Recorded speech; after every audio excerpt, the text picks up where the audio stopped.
Welcome, everyone, to our NCAA social series dealing with COVID-19. I'm Andy Katz. Pleased to be joined by Dr. Brian Hainline, as I am every week here, our Chief Medical Officer from the NCAA. Dr. Amesh Adalja, who is from Johns Hopkins, the Center for Global Security, and Isaiah Swann, a Division III baseball player from Texas, Dallas. Dr. Hainline, I actually want to start with you this week, and you were on an important call with the White House about how we get sports back, both at the professional level and at the collegiate level. What did you learn? Well, we learned that one of the important aspects of getting sport back is it really is focused not just on a national effort, but very much at a state and regional effort. So you want to make certain that you're in an area where the infection rate is going down. I mean, broadly speaking, that you're meeting the gating criteria, that level of society is really ready to reemerge, to re-socialize, if you will. The other thing is that it's really going to be dependent on having certain infrastructure in place, especially including testing. One thing that we call point of care testing, where we can get test results back more rapidly, because once you're talking about engaging with athletes and then you have, say, a baseball team like for Isaiah, or football team, basketball team, the athletes are really close to one another. And so once you've started to re-socialize and more of the players are engaging, you have to be able to understand who's infected, who's not, how you follow them. And so the testing is a very important part of how we re-engage. Yeah, Dr. Adalja, we have seen so many university presidents go on record and say that they intend to plan to have students on campus, various hybrid models, where some classes could be online, some in person, dining hall ways that they've handled that, dormitories, spreading everyone out. So all these are positive in terms of social distancing. But to play sports, you can't social distance. So how do we cross that threshold from the social distancing that's being discussed on getting students back on campus to actually competing and practicing on the field of play? It's the same principles that apply to social distancing on a campus that are going to have to apply to some degree in a modified form to sports teams. And I do think that there are ways to make sports safer, just like Dr. Hainline said about having testing available, point of care testing, having ways of modifying practice in order to allow individuals to practice some degree of social distancing. But it's also important to remember that it's not going to be completely risk-free. There's always going to be this virus around, and what we're going to have to do is try and modify our operations when we're talking about sports in a way that makes it safe for athletes. And I do think this is possible if we meet the gating criteria and if we're in a better place with this virus as the pandemic proceeds. So Isaiah, you're at that ground level. You're an athlete. You hear all this chatter, as I'm saying, about the way we need to get students back on campus. Yet it's a different level to actually when competing, regardless of sport. What do you think needs to happen so that athletes feel comfortable when they're back on campus? Absolutely. Like you said, I'm in Georgia currently, and I have a bunch of friends here who are in collegiate athletics in Georgia and around the country.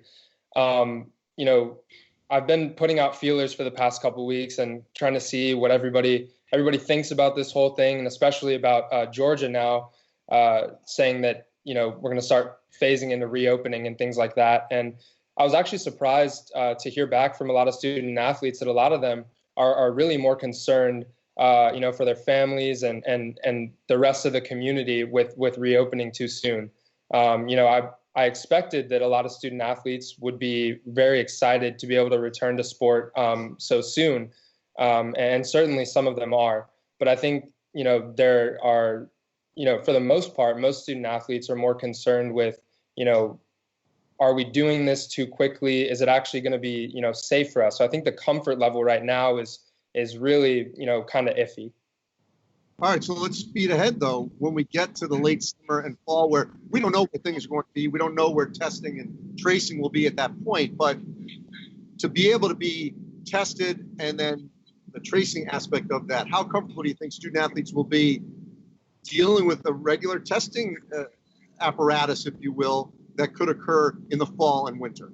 Absolutely. I think as student athletes, we're very comfortable with adapting to change. So I think that, whatever needs to happen in order for us to play, we will make it happen.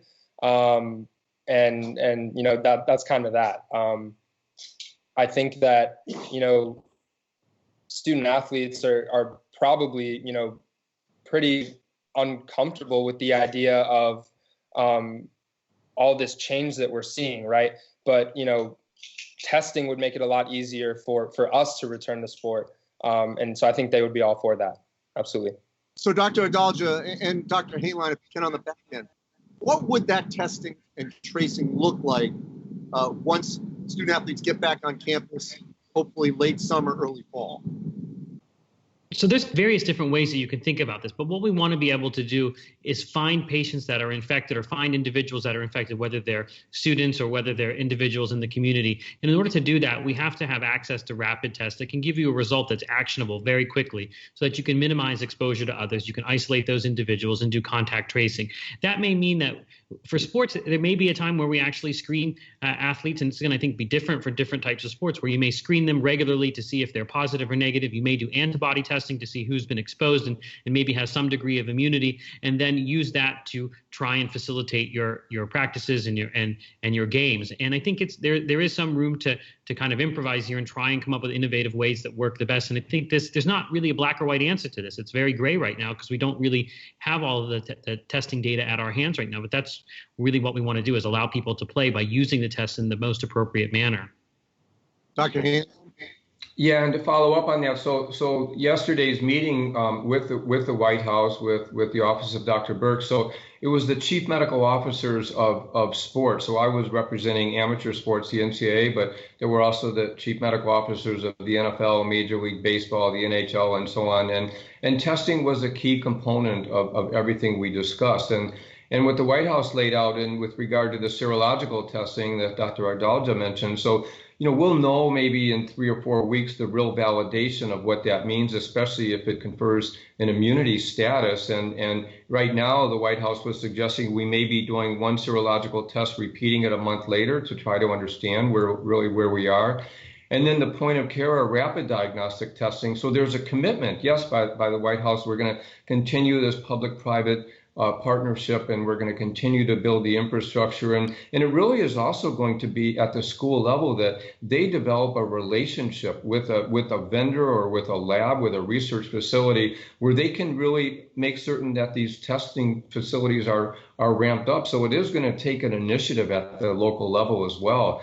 And then the protocols are going to have to be worked out. So if someone on a football team tests positive, so what do we do for the other players? Are we then going to test that player daily? And what does that protocol look like? If I've been exposed, if I test negative today, it doesn't mean that I won't test positive tomorrow. So there's a lot to figure out. And I think you're going to see sort of a bi-directional response here from the White House really guiding us, but also from the chief medical officers of sport and others really providing creative solutions so we can all work through this together. So Dr. Adalja, to that point that Dr. Hainline brought up, how much could this end up being haves and have-nots, that certain universities, might have the capabilities, the financial wherewithal to make sure they have enough testing on this mass basis for their student athletes and their student body, and maybe other universities wouldn't be able to do that, especially if they have to rely on their community that might already be strong. Yeah, so this is kind of a mirror image of what's going on nationally as well, because we have certain states and certain areas that have access to testing. I'm sitting here in Pittsburgh right now, and we have a pretty robust testing system here, but there are other parts of the country that don't. And this is going to be a major challenge to make this kind of an equal type of distribution of tests. And that's going to be an important question that needs to be addressed, to have equal distribution of tests so that all universities are competing kind of on the same playing field when it comes to tests, as well as in sports. And this is something that can only be solved by increasing production of those tests, making them as easy to use and as distributed as wide as possible. But I think it will be a real challenge when there may be universities that don't have the budget to do this. And there's going to have to be a discussion about solutions for that. Isaiah, student athletes could ultimately end up being tested more than the student body because they're going to come into contact with each other more often. How amenable do you think student athletes would be to that if the students are tested on whatever regular basis they are on campus and they're keeping social distancing, but then it's hyper intensive to the student athlete because they're coming into contact with each other, proximity, and then other teams that they would be playing. Yeah, absolutely. Like I said before, student athletes, we are willing to do whatever it takes to get back on the field, court, wherever, right? I think that, if this is what's necessary, then to keep everybody safe and allow us to return to sport, then I think that, everybody's going to be comfortable with doing that. So Dr. Adalja, obviously all of us are tracking, every morsel of news on either a vaccine or a treatment as maybe a first offense if there's at least a treatment. And there's a lot of chatter about that. Dr. Fauci has talked about the treatment aspect, not the cure, but the treatment before the vaccine. How much could that change before we get to the fall? If there's at least, something that can help in the treatment of COVID patients to at least tamp down if someone does test positive, to not have to shut everything down again, or a team or a sport. Sure. So the treatments are not miracle pills. They're not the equivalent of a pill that you give everybody that has an infection and that it prevents them from being hospitalized. The treatments we're talking about now, and one of them just had some really good results today, is something that you give to hospitalized patients by giving them through an intravenous line.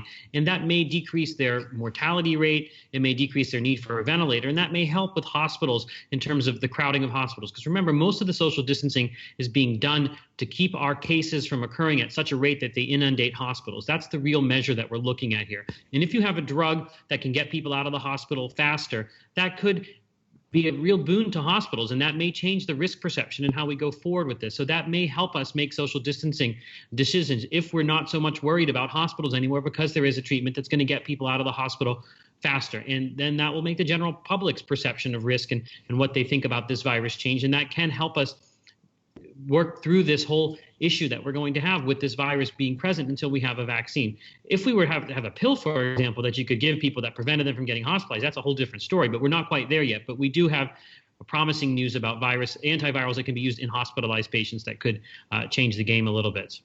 So Dr. Hainline, another term that we're getting used to hearing is herd immunity. At the athletic level, how much potential herd immunity could be going on as more athletes are next to each other, playing other teams, where there is exposure to each other, and maybe there was to someone who had it, and if the players don't show any symptoms, could that help at the athletic level, a version of herd immunity?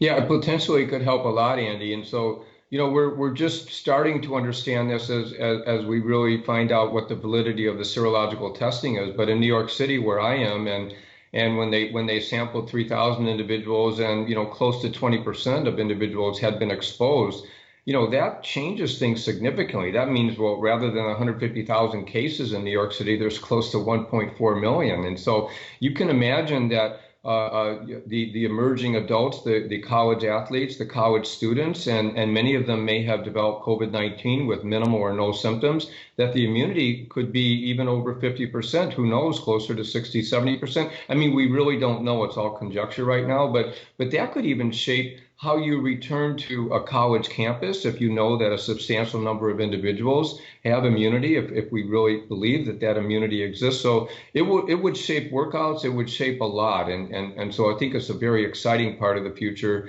and hopefully just a few weeks away until we can roll that out at a more widespread basis. So Dr. Adalja, you're at Johns Hopkins, obviously the epicenter in the sense of a tremendous think tank in this medical world.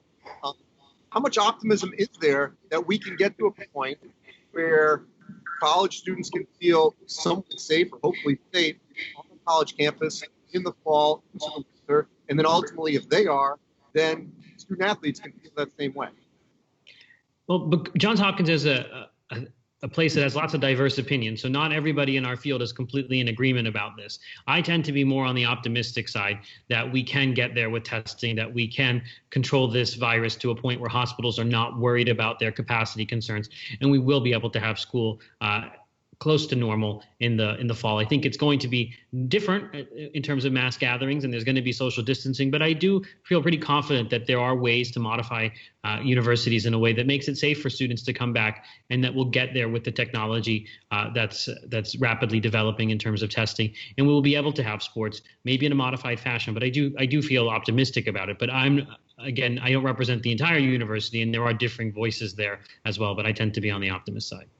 So to Isaiah, and then if you could also respond to this, and I don't want you I don't want to hamper on the word you said, modify, but once you get practice in the games, you have to go all out, and you can't adjust how you are competing and worried if you're going to come into contact with a person. So first to you, Isaiah, how much do you think student athletes, once they cross that line, they're on the field, they're in the gym, that they're just going to basically behave as if it is normal, because anything less than that, you run the risk of actually getting hurt playing the sport if you're not going full speed? Absolutely. I think, once you get between the lines, you're going all out and you forget about everything else. You block everything else out. And I think that, having to worry about, modifying your style of play to fit certain, guidelines or whatever, I think that's not necessarily feasible, for student athletes once you start playing, right? That's how I feel. So Dr. Hainline, if you could tag on to that as well. No, I mean, you speak to the 500,000 student athletes. So I travel around the country speaking to them. Isaiah is one of our really stellar representatives because he's on the Student Athlete Advisory Committee and also, a liaison to the advisory panel where Dr. Adalja is. And so, you hear the representative voices of the athletes, and it's all the same. They want to do what's correct, what's socially responsible. But when you're there in the field of play, I mean, you're there to compete and you're not thinking about other issues. You're assuming that you've been placed in an environment that allows you to compete. And that's what student athletes love to do. That's what all competitive athletes love to do. So I agree with Isaiah completely. Dr. Adalja, I love your optimism. What are some benchmarks that you think must happen between the beginning of May and let's say at least July 1st for us to feel like this can happen beginning in September, to where students are on campus and student athletes are as well back practicing and competing? What I think has to happen really is going back to testing and case contact investigation. We have to have that in place in most areas of the country to be able to have widespread sports at a national level. And you have to remember that this outbreak is heterogeneous across the country. There are states that are in better positions than other states. And it's going to be, you want that to be uniform if you're going to have a whole league kind of playing against each other. So what I would like to see is that testing be easily accessible in all corners of the United States so that people can test when they need to test, and we have health departments that are robustly resourced so that they can do case contact tracing at least a very high level so that these cases don't explode into another hotspot like what happened in New York City. That's what we need to get to. And I think many states are going to be able to do that as we give them time and as we start to see opening of different parts of the economy. That's really what we want to see, is that we want people to be able, it's not a question of whether cases are going to occur. That's an important point. Cases are going to occur because this virus didn't go anywhere. We will be able to manage these cases much better than we did in March and in April. We will be able to take care of them in a way that doesn't allow them to bubble over into hospitals going into crisis. And that's what we want to be as a nation, is all our hospitals feel comfortable dealing with the number of cases that are going to occur until we get a vaccine. And Dr. Hainline, you're the point person. You're hearing from all different schools, different states, different regions of the country, all levels, Division 1, 2, and 3. How are you managing right now where some states are going to come up online sooner than others and may be more comfortable, ready to get back on that field of play before other parts of the country? Well, it gets to the heart of competitive equity, right? And so if this group of student athletes from this part of Georgia, for example, and they've had 3 or 4 more weeks of organized training from another group, so that's a decision that the membership as a whole has to come to grapple with. So, but you have other competitive inequities, if you will. You have states in the north that for Isaiah's sport, baseball, and They can't train as well as states in the South when it comes to the spring season. You have states that are in the West Coast and there's a wildfire and they're shut down from training for a couple of weeks because the air quality is so poor. So there's always those issues, and I think we're going to have to be creative here. So there's two sorts of issues. One is no matter what, there's going to be a minimum amount of time that everyone's going to have been in preseason and in practice before we can start any sorts of competition. And so that's from the health and safety point of view, but from a competitive equity point of view, I think it is going to be regional, and that's just the nature of how this is right now. All right, Isaiah, I want to give you the last word. As an athlete, Dr. Adalja and Dr. Hainline giving me some optimism, very optimistic here. Hope all that happens. What is your level of optimism at this juncture? Oh, I'm very optimistic. I obviously, Dr. Hainline, Dr. Adalja are the experts, and I think we as student athletes trust them fully to ensure that we're going to be healthy, the nation's going to be healthy, and we're going to be able to return to sport as soon as we can. Isaiah Swann from Texas Dallas, Division III baseball player, Dr. Brian Hainline, the NCAA's Chief Medical Officer, and Dr. Amesh Adalja from Johns Hopkins. Appreciate it. As always, these have been incredibly educational and informative. And as always, you can go to ncaa.org/COVID-19 for all our series that we've been doing on this important, incredibly important topic that's gripping the entire globe. Thanks for watching, everyone.